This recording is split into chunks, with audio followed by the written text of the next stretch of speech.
Okay, here's the audience, plus the photographer, for Peyton's Hannah's persuasive speech. Quit playing video games or you're going to melt your brains out, kid. These are some of the words that kids across America hear. This is a common assumption. What if I told you that there were actually health benefits to playing video games? Scientific evidence suggests that video games is actually helpful to the player's health. According to IDDeck.com, there was an experiment done where scientists selected two groups of adults that one played, and they had one play Super Mario 64 for 30 minutes a day for 2 months, while the other group did not play any video games. The scientists saw differences and improvements in the brains of the group that played it for 2 months versus the group that played none. Video games, next slide.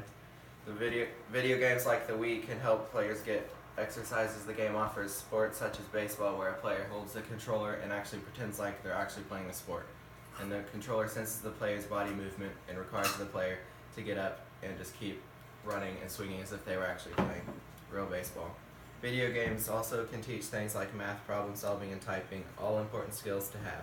In games like Smith City, next slide, this game, the players have to think about how their decisions will impact the future of the economy that they're building. In games like Wizard 101, next slide, players have to think ahead about what the opponent may do or how to counter it to avoid dying. Video games also help develop multitasking skills and hand-eye coordination. According to National Geographic, it's been proven that action video games improve the player's eyesight. Players have to take into consideration the color differences on the other team and small movements that could be an opponent hiding. According to PSY Post, there was a study done in which players played action video games, and it was found that their reaction times had improved after playing them. This type of video game helps improve cognitive processing and reaction time. Some video games take a while to learn as well.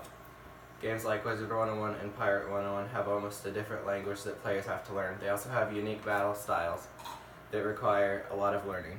And on top of that, players have to learn how to predict what the other player is going to do and try to counter it. There's certainly quite a bit of thinking involved.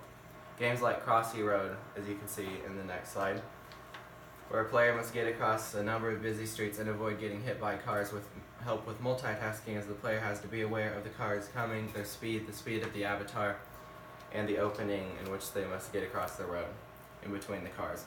Video games also improve patience. Strategy games may take a while to set up the plan and to proceed with the plan, help with patience. As with anything in life, too much of anything can be bad, so there's certainly benefits to playing video games. Nice! I enjoyed that. When you first started it off with the video games are gonna like fry your brains, kids, I was like, what? Because I thought you were gonna go with the trying to persuade people that video games were bad. I was like, whoa, what? He hooked ya. No way. That's not right. Here are the sources.